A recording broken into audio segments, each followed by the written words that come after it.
اور پیروں मुरीदों को हम सर झुका के मिले और उनके आगे सारा सर हम से रेस कर दे, और जब वालिद सामने आए तो हाथ चूमने में भी शर्माए। मैं इसका दर्जा पढ़ाता हूँ तो अक्सर अपने शागिर्दों से कहता हूँ कि कौन कौन वालिद के हाथ चूमता है, तो चंद बच्चों के हाथ उठते हैं, और जिनके नहीं उठते ना मैं उनसे सवाल करता हूँ कि बेटा क्यों वालिद के हाथ नहीं चूमते, तो एक ही सवाल आता है तमाम से, शर्म आती है। हैरत की बात नहीं है कि बचपन के अंदर जिस वालिद ने अपने होठों को तेरे जिस्म पे लगा लगा कर कोई एक जिस्म का हिस्सा नहीं छोड़ा कि तेरे जिस्म को ना चूमा हो, वालिद ने पूरा जिस्म तेरा चूमा है बचपन के अंदर। और आज वालिद तो जवान हो चुका है तो वालिद के हाथ चूमने से डरता है, शर्म आता है।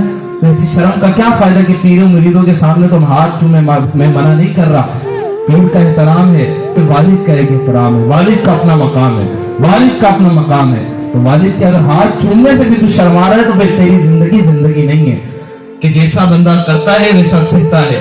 आज अगर अपने वालिद के साथ देखे ना, होता है ना कि बेटा जब छोटा होता है तो बेटे को वालिद नहलाता है, और एक कमाल की बात मैंने पढ़ी थी, जब वालिद बेटे को नहला रहा होता है ना तो वालिद भी हंस रहा होता है, बेटा भी हंस रहा होता है। पर दूसरी पहलू हम पढ़े कि बाप हो गया बीमार, अब बाप को बेटा नहला रहा है तो बेटा भी रो रहा है और बाप भी रो रहा है। बेटा अपनी बेबसी में रो रहा है और बाप इसमें रो रहा है कि पहले मैं अपने बेटे को नहलाता था तो बेटा भी हंस रहा होता था और मैं भी मुस्कुरा रहा होता, क्यों? क्योंकि शौक था, लगन थी बेटे से। और आज बाप के जिस्म पर हाथ मारते हुए भी बेटा शर्मा रहा है।